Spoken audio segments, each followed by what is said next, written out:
Hello বন্ধুরা, রোজকারের রান্নাবাটিতে চলে এসেছি। দেখো, কালকে চতুর্দশী ছিল। চতুর্দশীতে নিরামিষ কী কী করেছি তোমাদের দেখাই।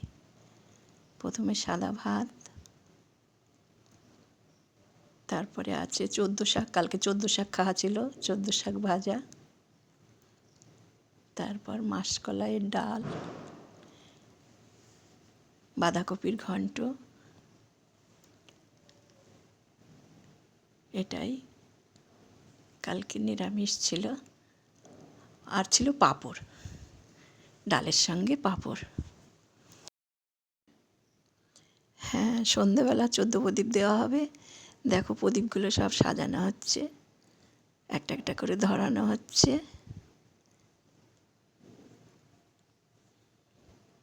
দেখো কি ভালো লাগছে দেখতে। হ্যাঁ,